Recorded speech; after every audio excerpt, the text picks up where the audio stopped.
नमस्कार दोस्तों, आप लोग कैसे हैं? उम्मीद है कि आप लोग अच्छे होंगे। चलिए दोस्तों, आज का जो वीडियो रहेगा दोस्तों वो बिहार पुलिस जो बिहार पुलिस का जो 9th-10th का जो सिलेबस के आधार पर जो आपको क्वेश्चन पूछा जाता है, उसी के अनुसार जो 9th का जितने भी साइंस का क्वेश्चन है दोस्तों, साइंस का फिजिक्स, केमिस्ट्री, बायोलॉजी, सभी को हम इस वीडियो में हम कवर करेंगे दोस्तों। छोटा सा मैराथन क्लास रहेगा दोस्तों, आप लोग वीडियो के साथ बने रहिएगा दोस्तों। अगर आप लोग वीडियो को सपोर्ट और लाइक और कमेंट कीजिएगा दोस्तों, तो फिर अगला चैप्टर लेके आएंगे दोस्तों। समय कम है दोस्तों, तो हम 3 से 4 क्लास में आपको ख़त्म कर देंगे दोस्तों। इसमें जो भी क्वेश्चन है दोस्तों, ध्यान से देखिए, जो भी क्वेश्चन है वो सिलेक्टेड क्वेश्चन है दोस्तों, सिलेक्टेड क्वेश्चन हम लेके आए हैं। इसलिए दोस्तों आप लोग वीडियो के साथ बने रहेगा दोस्तों। आपको बिहार पुलिस के एग्ज़ाम में आपको 100% आपको इस वीडियो के माध्यम से आपको क्वेश्चन देखने को मिलेगा दोस्तों। इसलिए बोले दोस्तों, ये 9th-10th के हिसाब से क्वेश्चन आपको बनाया गया है दोस्तों। चलिए दोस्तों बताते हैं। देखिए दोस्तों, समय कम है, तो इसलिए दोस्तों हम तेज़ी में हम क्वेश्चन को हम लेके बढ़ेंगे दोस्तों। आप लोग वीडियो को जरूर देखिएगा। पदार्थ की मूल अवस्था क्या है दोस्तों? वो ठोस, द्रव और गैस है। दूसरा क्वेश्चन है, पदार्थ की ठोस अवस्था होती है, कौन होती है दोस्तों? रबर, स्पंज और पत्थर। तीसरा क्वेश्चन, किस अवस्था में कोनों के बीच की दूरी सबसे अधिक होती है दोस्तों? वो गैस की होती है। चौथा नंबर क्वेश्चन, किस अवस्था में कोनों के बीच आकर्षण बल सबसे कम होता है दोस्तों? वो गैस का होता है। चलिए दोस्तों फिर आगे बढ़ते हैं। अगला नंबर क्वेश्चन कहा गया दोस्तों, ध्यान से, 5वां है, पदार्थ के कणों के बीच एक बल लगता है दोस्तों, वह बल कौन है दोस्तों? वो आकर्षण बल है दोस्तों। छठा नंबर क्वेश्चन है, पदार्थ किस अवस्था में बहाव का गुण होता है दोस्तों? होता है द्रव और गैस में। 7वां नंबर है, पदार्थ किस अवस्था में संपीड़ितता का गुण सर्वाधिक होता है दोस्तों? वो गैस में होता है। 8वां नंबर क्वेश्चन है, पदार्थ किस अवस्था में गलनांक सबसे अधिक संभव है दोस्तों? वो ठोस में है दोस्तों। चलिए दोस्तों फिर आगे बढ़ेंगे।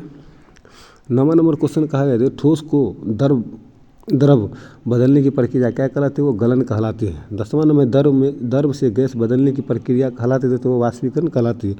11 नंबर क्वेश्चन, गैस से द्रव बदलने की प्रक्रिया कहलाती है, वो संघनन कहलाती है दोस्तों। ये क्वेश्चन आपको देखने को मिलेगा दोस्तों, इसलिए ध्यान से देखिए, सब सिलेक्टेड क्वेश्चन है। ठोस अवस्था से सीधे गैस अवस्था में बदलने की प्रक्रिया क्या कहलाती है? ऊर्ध्वपातन कहलाता है। तो 13 नंबर क्वेश्चन है, 27 डिग्री सेल्सियस का समतुल्य तापमान कितना होता है दोस्तों? वो 300 के होता है। चलिए दोस्तों फिर आगे बढ़ते हैं, देखते हैं कहाँ तक, हाँ यहाँ तक। उसके बाद है दोस्तों, ध्यान से देखिए, 14 नंबर क्वेश्चन की ओर बढ़ेंगे। 14 नंबर क्वेश्चन कहा गया दोस्तों, ध्यान से देखिए, जो 200 डिग्री सेल्सियस पर जल की भौतिक अवस्था होती है वो गैस की होती है। 15 है, सूक्ष्म बर्फ का उदाहरण है ऊर्ध्वपातन का, वह तापमान जिस पर कोई पदार्थ द्रव अवस्था से ठोस अवस्था में परिवर्तित होता है क्या कहलाता है? तो वह गलनांक या तापमान कहलाता है। 17 नंबर क्वेश्चन है, किसी द्रव का क्वथनांक तापमान के नीचे ही वाष्प में बदलने की प्रक्रिया को क्या कहते हैं दोस्तों? वाष्पीकरण कहते हैं। चलिए दोस्तों फिर आगे बढ़ेंगे। आगे नंबर क्वेश्चन कहा गया दोस्तों, ध्यान से देखिए, अगला नंबर क्वेश्चन कहा गया दोस्तों 18 है, वह वाष्पीकरण वह प्रक्रम है, क्या है? वह वाष्पीकरण वह प्रक्रम है जिससे जल वाष्प में बदलता है दोस्तों, वह अपने क्वथनांक से कम ताप पर। 19 नंबर क्वेश्चन है, सूक्ष्म बर्फ होता है दोस्तों, वो ठोस कार्बन डाइऑक्साइड होता है। 20 नंबर क्वेश्चन, तापमान का ऐसा मात्रक कौन सा होता है दोस्तों? वो केल्विन होता है। चलिए दोस्तों फिर आगे बढ़ेंगे। फिर 21 नंबर क्वेश्चन की ओर बढ़ेंगे दोस्तों, ध्यान से। 21 नंबर क्वेश्चन कहा गया दोस्तों, ध्यान से देखिए दोस्तों, 21 नंबर क्वेश्चन कहा गया दोस्तों, जो तरल पदार्थ कहा जाता है दोस्तों, वो द्रव और गैस को कहा जाता है। 22 नंबर क्वेश्चन, बर्फ का गलनांक 0 डिग्री लिया गया हुआ सेल्सियस पैमाने से है। 23 नंबर क्वेश्चन है, किसका आकार व आयतन निश्चित नहीं होता दोस्तों? वो गैस का नहीं होता है। 24 नंबर क्वेश्चन, रसोई में प्रयोग करते हुए LPG करते हैं दोस्तों। 25 नंबर, वाहनों में प्रयोग की जाने वाली गैस कौन सी? वो CNG गैस है। चलिए दोस्तों फिर आगे बढ़ेंगे। उसके बाद दोस्तों अगला नंबर क्वेश्चन कहा गया दोस्तों 26, बर्फ का गलनांक है दोस्तों 273 डिग्री के पर। 27 नंबर क्वेश्चन कहा गया दोस्तों, गर्मियों में घरों का जल निम्नलिखित प्रक्रमों में से किसके कारण ठंडा हो सकता है दोस्तों? वाष्पन के कारण। 28 नंबर क्वेश्चन का, परिघटनों का कौन सा समुच्चय ताप बढ़ाने पर बढ़ेगा? तो वाष्पन, विसर्जन और गैसों का प्रसार। 29 नंबर क्वेश्चन कहा गया दोस्तों, तरल के प्रभाव का अद्वितीय गुण होता है दोस्तों, गैस तथा द्रव तरल सामान्य व्यवहार करते हैं। चलिए दोस्तों फिर आगे बढ़ेंगे। अगला नंबर क्वेश्चन कहा गया दोस्तों 30, ध्यान से देखिए, 30 नंबर कुछ पदार्थों को उनके कणों के मध्य आकर्षण बलों को बढ़ते हुए क्रम में व्यवस्थित किया गया है, वो ऑक्सीजन, जल और शर्करा। 31 नंबर क्वेश्चन का है वाष्प का द्रव अवस्था से गुजरे बिना ठोस में रूपांतरण कहलाता है दोस्तों, ऊर्ध्वपातन कहलाता है। परिस्थिति जल के वाष्पन में वृद्धि करेगी तो जल के तापमान में वृद्धि करेगी। अगला नंबर क्वेश्चन कहा गया दोस्तों 34 नंबर क्वेश्चन कहा गया दोस्तों मिश्र धातु 2 या अधिक धातु का मिश्रण दोस्तों समांगी। 35 नंबर पित्तल मिश्र धातु है दोस्तों zinc plus copper. 36 number gas plus जल का विलयन का उदाहरण दोस्तों वो सोडा जल होता है दोस्तों। 37 नंबर सोडा जल में विलय होता है दोस्तों वो CO2 होता है। उसके बाद 38 नंबर क्वेश्चन प्रकाश की किरणें फैल जाती है दोस्तों वो विलयन के कारण फैलती है। आगे नंबर क्वेश्चन है दोस्तों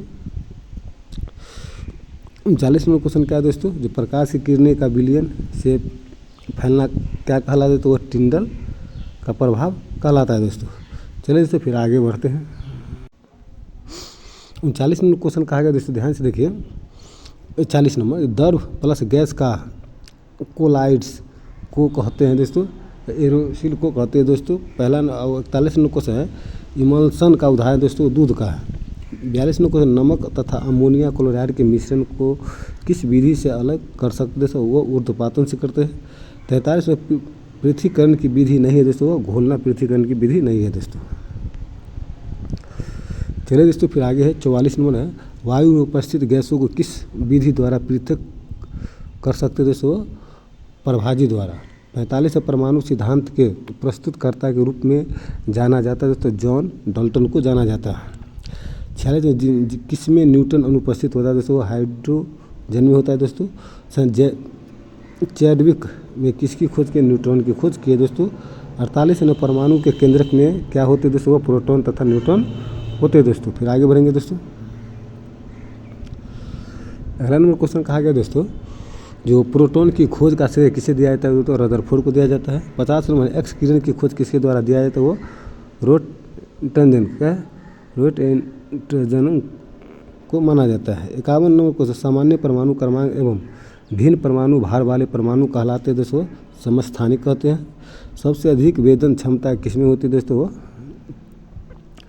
किरण में होती है दोस्तों। 53 नंबर है अब परमाणु कण कौन से होते हैं दोस्तों इलेक्ट्रॉन प्रोटॉन और न्यूट्रॉन होते हैं दोस्तों। आगे नंबर क्वेश्चन पढ़ेंगे दोस्तों ध्यान से देखिए।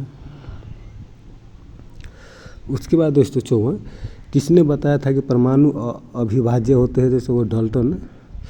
55 नंबर क्वेश्चन का है पोटेशियम में कौन सी शामिल होता है दोस्तों न्यूट्रॉन। वह किस तत्व के समस्थानिकों में होती है दोस्तों न्यूट्रॉन की संख्या भिन्न होती है। उसके बाद वो 57 है जब एक न्यूट्रॉन विघटित होता है तो उसमें क्या उत्पन्न होता है दोस्तों एक प्रोटॉन एक इलेक्ट्रॉन उत्पन्न होता है दोस्तों। चलिए दोस्तों फिर आगे बढ़ेंगे।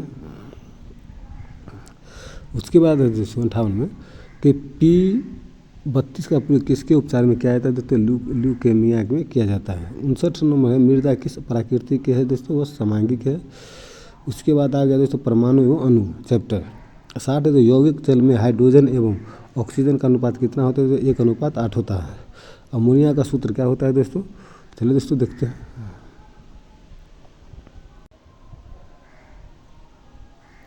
अमोनिया का सूत्र क्या था दोस्तों तो ये होता है NH3। उसके बाद 62 है परमाणु त्रिज्या का आकार होता है दोस्तों nm में होता है दोस्तों। 63 कौन सा तत्व एक परमाणुक है दोस्तों वो आर्गन है। कौन सा तत्व द्विपरमाणुक होता है दोस्तों वो हाइड्रोजन है। 65 है अमोनिया आयन का सूत्र दोस्तों NH4। चलिए दोस्तों फिर आगे बढ़ेंगे। 66 सोडियम क्लोराइड साधारण नमक का सूत्र NaCl होता है दोस्तों। 67 है मैग्नीशियम हाइड्रोक्साइड का सूत्र दोस्तों MgOH2। 68 दोस्तों कार्बन के एक मोल में परमाणु की संख्या होती है दोस्तों 6.022 गुने 10⁻23। उसके बाद दोस्तों 69 ऑक्सीजन में ऑक्सीजन परमाणु की संख्या होती है दोस्तों 2 होती है। उसके बाद है दोस्तों ध्यान से देखिए। 70 दोस्तों 18 kg जल के लिए समतुल्य मोल संख्या क्या दोस्तों वो 1 है। 71 CH4 का सूत्र की इकाई का द्रव्यमान क्या दोस्तों वो 16 है। सल्फेट बहु परमाणुक आयन का संकेत दोस्तों O4 की पावर 2। उसके बाद जो 73 है लौह धातु का प्रतीक दोस्तों वो Fe है। चलिए दोस्तों फिर 74 की ओर बढ़ते। 74 में कहा गया क्लोराइड आयन पर उपस्थित आवेश क्या है दोस्तों, वो एक है दोस्तों -1। ऑक्साइड आयन पर उपस्थित है -2। किसी तत्व के सभी परमाणु समान और रासायनिक प्राकृतिक के होते हैं दोस्तों, प्राकृतिक के होते हैं वो किसने बताया था, वो डाल्टन ने बताया था। हाइड्रोजन का परमाणु त्रिज्या क्या दोस्तों, 10। हाइड्रोजन का परमाणु त्रिज्या की है दोस्तों 10 पावर -10 मीटर। चलिए दोस्तों फिर आगे बढ़ेंगे। अगला नंबर क्वेश्चन क्या है, सोने की पतली क्या देखिए, सोने की पतली चादर पर कण की बौछार वाला प्रयोग सर्वप्रथम किसने किया था, रदरफोर्ड ने किया था। न्यूटन की खोज किसके द्वारा की गई थी, चैडविक के द्वारा की गई थी। 80 दोस्तों किसी यौगिक के एक मोल में अणुओं की संख्या होगी दोस्तों 6.0214076 × 10⁻23। चलिए दोस्तों फिर आगे बढ़ते हैं। चलिए 81 पढ़ते हैं। 81 में क्वेश्चन कहा गया दोस्तों CO2 का ग्राम अणु द्रव्यमान क्या दोस्तों 44 जूल है दोस्तों। उसके बाद 360 G जल को सही रूप में प्रदर्शित करता है दोस्तों 20 मोल जल है। नाइट्रोजन गैस का रासायनिक प्रतीक NO2 होता है दोस्तों। सोडियम का रासायनिक प्रतीक हो Na होता है। चलिए दोस्तों फिर आगे बढ़ते हैं। 85 नंबर क्वेश्चन कहा गया दोस्तों समस्थानिक का प्रतिनिधित्व करता है दोस्तों 14 C6। 86 ऑक्सीजन के एक परमाणु का द्रव्यमान होता है दोस्तों 10 6 16 बट्टे 6.023 × 10⁻10 G। 87 नंबर क्वेश्चन कहा गया हाइड्रोजन अणु के एक मोल में उपस्थित हाइड्रोजन परमाणु की संख्या दोस्तों 6.02 × 10⁻23। चलिए दोस्तों फिर आगे बढ़ते हैं। 88 नंबर क्वेश्चन के बाद 88 नंबर में आ गया दोस्तों आपको परमाणु की संरचना। परमाणु का मूल कण नहीं है दोस्तों, बाकी नहीं है दोस्तों। 89 दोस्तों थॉमसन के परमाणु मॉडल के अनुसार परमाणु एक कौन सा गोला था दोस्तों, धनावेशित था। अल्फा कण होते दोस्तों द्विआवेशित होते हैं। चलिए दोस्तों फिर आगे बढ़ेंगे।